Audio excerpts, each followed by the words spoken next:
Now in this video, you'll learn to gain rapport, to create a connection with your client, and understand the 6 human needs. Let's take a look. What I'd like to do now is to touch in on what's a very important part of our assessment evaluation. A client is not necessarily going to open up to you if you don't have a rapport. Rapport is where you're making a connection with someone to where both people feel that there is a deeper resonance going on, to where we are connected, we're the same tribe. We got to have rapport in order to have the person, the client, comfortable enough to fully express themselves. Now, something I do in my medical practice is I let people know from the very get-go that, one, they're in charge. Everything we talk about stays between us. Everything I write in my file stays in my file, gets into a locked cabinet. I'm respecting the privacy, and that's important because sometimes people don't want to open up, but if they know that you are sworn to secrecy, so to speak, or the HIPAA Act, which is your patient protection, you got to have this. It's really important. So the first thing you want to do after the person comes in, you want to be able to let them know that everything is confidential and that nothing will be said. Like I tell patients, even if your husband or your wife comes to me and asks me what's going on, I can't tell. I can't say a word unless I have permission. So it's really important to hold that confidence and that privacy.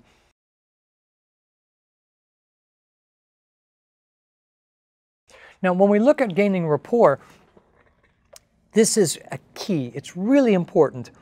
The first thing I like to do and then recommend is get eye contact. Contact your person, your client. Look them in the eye. Now, I don't mean a hard stare. I'm not saying, gooey eyes or, sweet dream eyes or whatever. Just make a genuine connection with the person. Because if you're not genuine, we all have inside of us, we got this lie detector thing, and we can pick up when someone is BSing us pretty easy. So what we want to do is we want to make eye contact and be sincere and genuine with that. We want to connect heart to heart. The eyes are the window to the soul. So if we're making a good eye connection, then we're making a good soul connection. And if we can make that soul connection, then we can see the unity of spirit. And that's what we want to get to. We want to get to where everyone is comfortable so we can be of assistance and help and bring back to balance. Eye contact. Second thing, handshake. Now, it's real interesting that a handshake is, you may think that, oh, yeah, we shake hands and, it's nothing to it. There is a lot to it. One, some of you may be familiar with the word chakras. Chakra is a Hindu Sanskrit word. It means wheel. It's a spinning. We have these different major chakras running close to our endocrine glands in our nervous system. But the palm of our hand is also a minor chakra. So when we're reaching and extending a hand to shake a hand, we're actually connecting our inner energy with one another. Okay, so the handshake. The other thing about a handshake, you know how dogs kind of like when they see each other, they sniff? Yep, that's what they're doing. They're getting a read on the other dog. But you see, dogs' most important sense is their olfactory. They're smelling. That's what's most important for a dog. A dog can discern. Dogs nowadays can even smell cancer in patients. Dogs are used for bombs and airplanes and drugs and smugglers, and their sense of smell is so good. That's how they get a reading. I don't think most people walk around and start sniffing their patient. So we get a read a little differently, and that's from the handshake. A handshake, you can feel the person's energy. Now, if someone is gripping your hand like a vice grip, and you're giving them a little bit of like a limp hand, like you're giving something to a manicurist or something, you're not matching. You're not connecting. You want to match that person's handshake. Handshake to handshake. It's not a muscle testing, game situation, who's stronger or who can squeeze or who can say stop it first. No, a handshake is a way that we connect with others and we're getting a read on that person. That's really important. Pay attention to what impressions you're getting intuitively. Using your non-conceptual thinking mind, allow your intuition to come forth and see what that handshake brings you. The third aspect would be in gaining rapport, would be to listen. Active listening. Now, active listening means you're just not sitting there and paying, and pretend like you're paying attention, or you're just not nodding your head or shaking your head yes or no. Your active listening means when you have that opportunity to give some feedback, use the words, the tone, the expression that they're using. This way they know you're listening.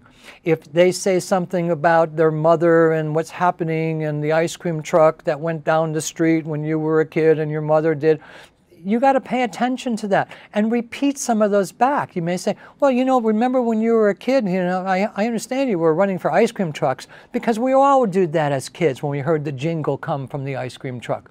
So active listening means paying attention, being present with them. It doesn't mean playing with your cell phone, looking at your watch, spacing out in front of the room. It means you're there with them, you're listening, and then you feed back to them some of the same words, the same pitch, the same tone possibly, that they use so they know you're paying attention. Fourth, pacing and leading. Pacing and leading is how we get a read on the person's energy. We pace them. If they're moving fast, we move fast. If they're moving slow, we move slow. The ideal would be to have a calm, slow conversation. Now, how do we pace? If someone is talking fast like this and they're just moving real quick, then you do also. You talk at that same speed, except after a moment or so, after a moment and they're talking like at this speed and you're talking at this speed, you begin to slow it down a little bit. And then you talk at this tone. You're pacing. So now you're taking the lead in setting the pace of the conversation. Another aspect is leading. After you get the person and they are at your pace, then you can lead them to where you want to go. You can ask questions. Questions are a key part. So pace and then lead, and then take them to where you want them to go to give you the answers that you feel is necessary to collect, to draw the picture for their help, so you can help them. Smile. Always smiling. Smiling always makes a good rapport. But you got to know when to use your smile. You use your smile most of the time. It's welcoming, it's bright, you're giving good energy, you're putting out a good vibe when you smile. But at the same time, if you're at a funeral, you're not going to necessarily have a big toothy grin walking up to the widow of the person who's at the funeral you're at. You got to know when to smile, and you got to know when not to. It's not a nervous habit, it's being genuine. Remember, we're not here to try and trick or trap. We're here to help. And in that helping, we need to collect as much data as we can. A good smile will always open a door. The next thing we want to do is we want to look at mirroring and matching. Mirroring and matching, well, let's just look at it. If someone is sitting at here's an example. You go into a cafe and you see this wonderful couple sitting in the corner and they're having a wonderful time. Maybe they're on a date, or maybe they're a married couple. And you can see that they're mirroring each other. Maybe their legs are crossed. Maybe their hands are like this. Maybe they're holding a cup in their hand. But they're doing the same thing at the same time. And it's so subtle. It's not to be obvious. When you mirror and match, you are going to be doing the motions, what they're doing. You're going to be sitting or standing the way they're doing. You're going to see what their body posture is. You're going to see how they're holding themselves. You're going to be mirroring and matching the tone, the pitch, the volume of their voice. You're going to match their body. If someone puts their hand and rubs across the back, the side of their head to the back of their head, I'll do the same thing. Because if they're doing it and I'm doing it and they consider themselves okay, and if I'm doing it, then I must be okay also. They're going to let me in. I now gain rapport.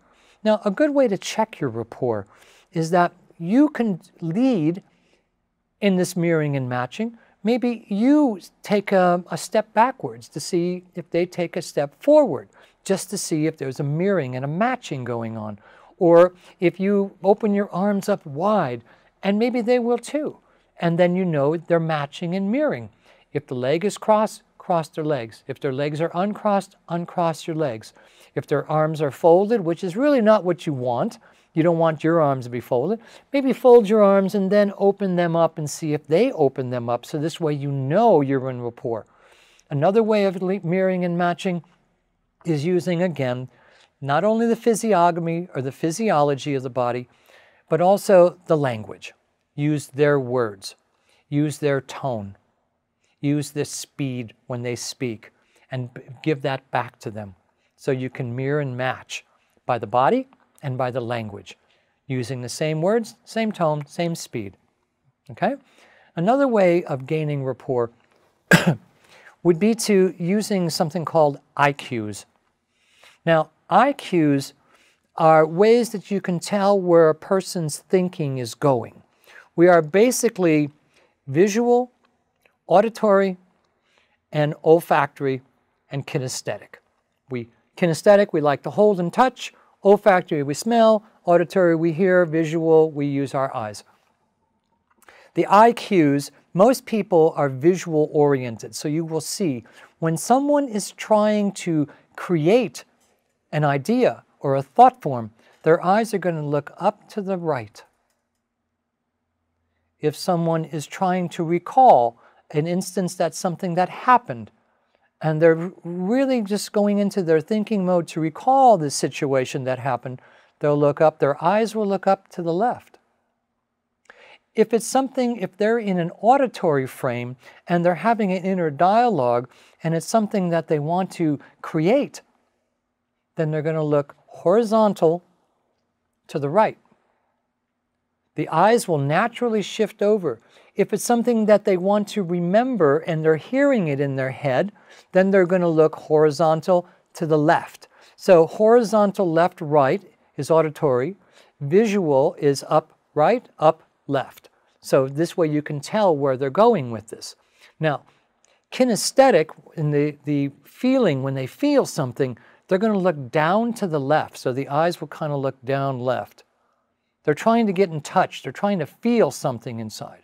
If the eyes look down right, then what they're doing is they're actually having an inner dialogue with themselves. Inside, they're processing their thought forms. So you can pick out what I want to show here is by using the IQs, you can tell whether or not they're creating or they're remembering, whether they're hearing something now or if they heard something once upon a time. Are they feeling something, or are they having an inner conversation, an inner dialogue? But more importantly, it brings us to the last part of gaining rapport, and that's our representative systems. Now, representative systems, we're all using different modalities to pick up what we're taking in. Some people, most people, are visual. So when you have someone who is using visual words, if someone says, well, you know, I really can't see that, or, you know, I have a vision, or if they say, I have an overview of what I would like to get involved with, they're using visual words.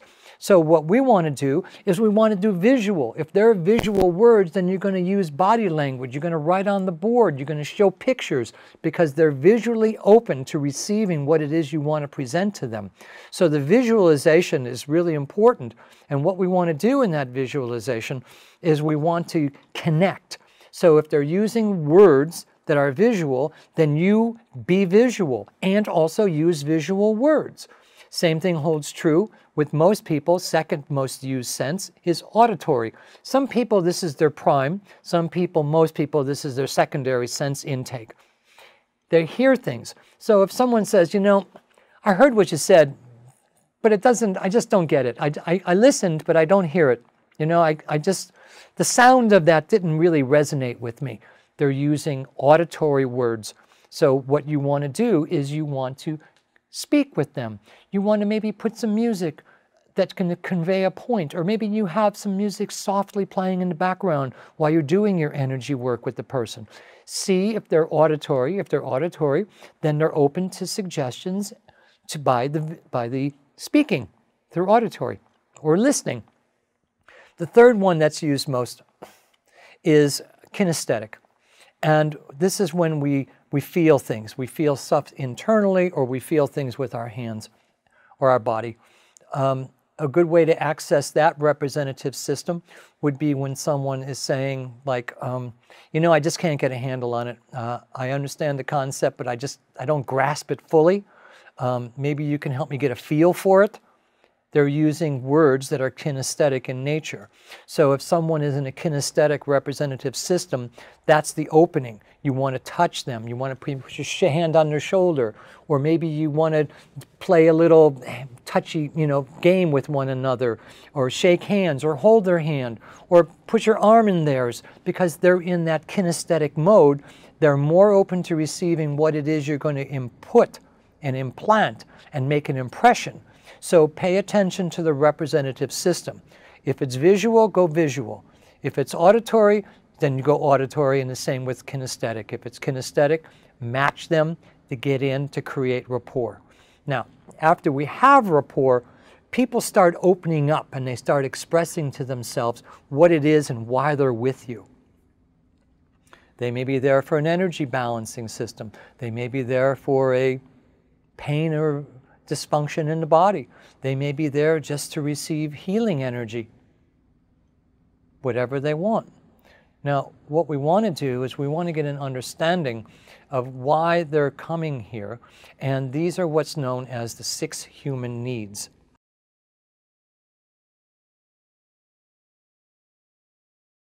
The 6 human needs are a group of 6 different needs.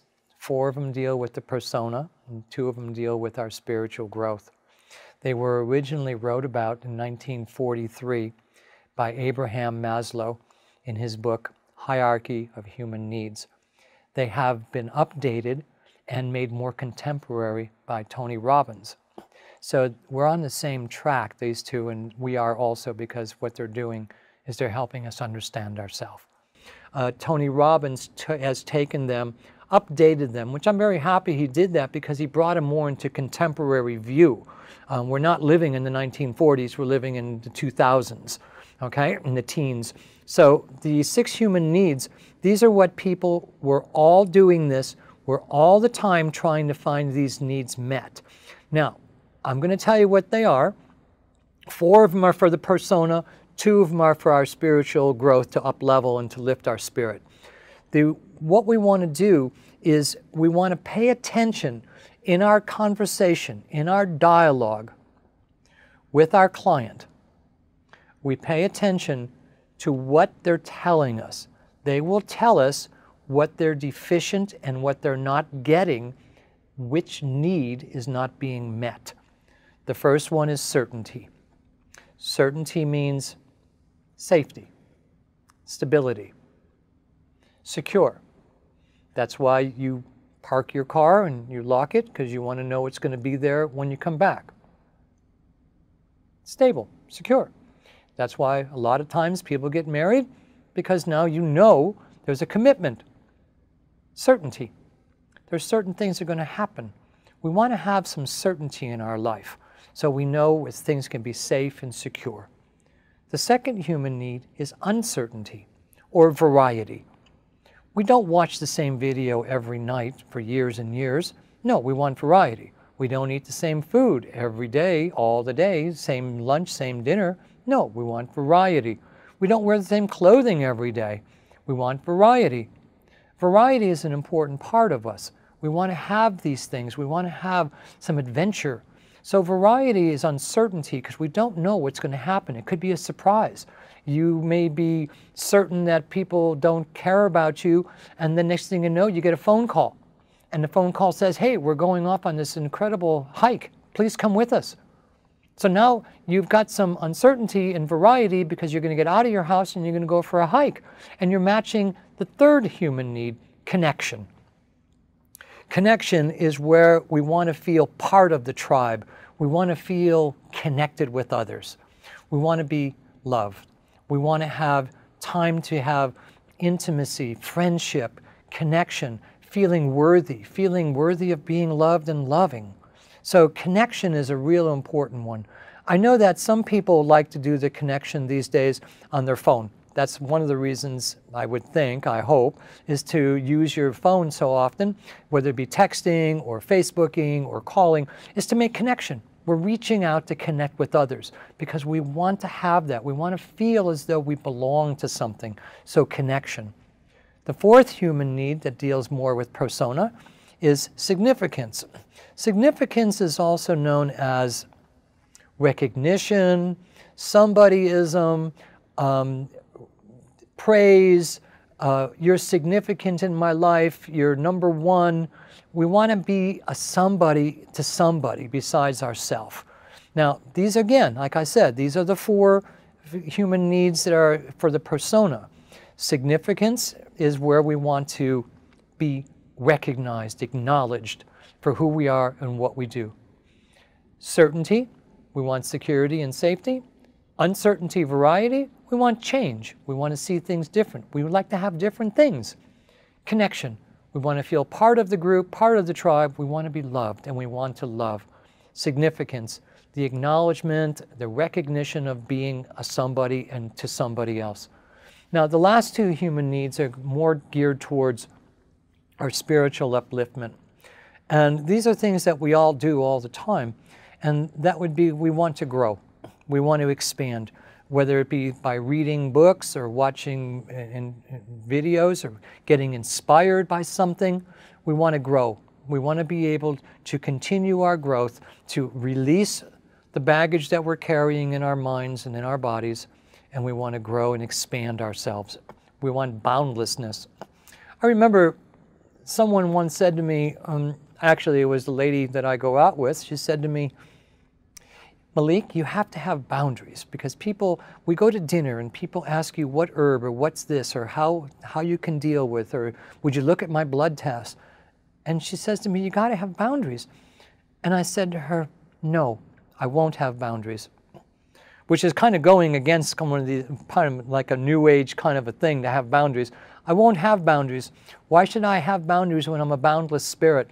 I recognize myself as a soul inside of a body. Why should I have boundaries? I'm boundless. And I said to her, I don't want boundaries. Why do I want to just put myself in a bigger pasture or a bigger corral? I don't want to do that. I don't want to box myself in. And she says, but what are you going to do? What are you going to do for boundaries? And I says, I don't have to have boundaries. I have something else. I have honesty. I can tell a person, no, thank you. Or I can tell the person, this doesn't work for me right now. Or, yes, I'd really like to do that. Honesty is a lot better than having boundaries, because boundaries puts you in a mindset of a frame. I don't want a frame. I want to be boundless. I want to be like the sky, just boundless. So when we look at this, we want to have growth. We want to grow, but in order to grow, let's take off the tethers. Let's take out the boundaries. Let's take off the blinders so we can grow and see who our true nature is. The cosmic joke is who we think we are is who we think we really are. And that's kind of the cosmic joke, because if we're just always going to be a persona, then we're never going to go anywhere. So we need to grow out of that. We need to transcend that. Transcend the conceptual mind and speculation, and just be with what is. The last aspect of the 6 human needs, according to Maslow and Robbins, would be contribution. We want to contribute to things. We want to add value to things. We want to be able to pay it forward. How's that for contribution? We want to get involved in an organization. We join different clubs to help out. We get involved in boards of directors for charitable organizations. We contribute our time and energy to feed the homeless, to collect clothes, to take care of things. We contribute continually, hopefully contributing to the betterment and the greater good. And everyone's part of the greater good. So as we contribute not only to ourselves and to other, we're contributing to the greater good. So the 6 human needs are certainty, uncertainty, significance, connection, growth, and contribution. Now, as we carry on a conversation with our client, listen to what they're saying, and you will pick up which one of these needs are not being met. The need that is not being met is the one that they're going to be acting out on or shutting down on, which is going to stop the flow of energy. It's going to stop the flow of chi and blood. So what we want to do is we want to help them. And it's very skillful. It's very easy to do this.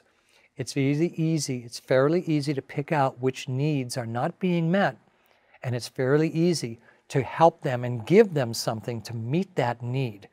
So in our evaluation assessment, we listen, we converse, we make mental notes. You may even want to put them on a chart if you're doing charting with the patient, with the client, with the person you're working with to do your energy work and healing work. So pay attention to the 6 human needs, because this is what's driving our decisions. These 6 human needs are the basis of how we're acting out and being in the world. Very important. So see where they're at. Start with yourself, and then you can start working with others.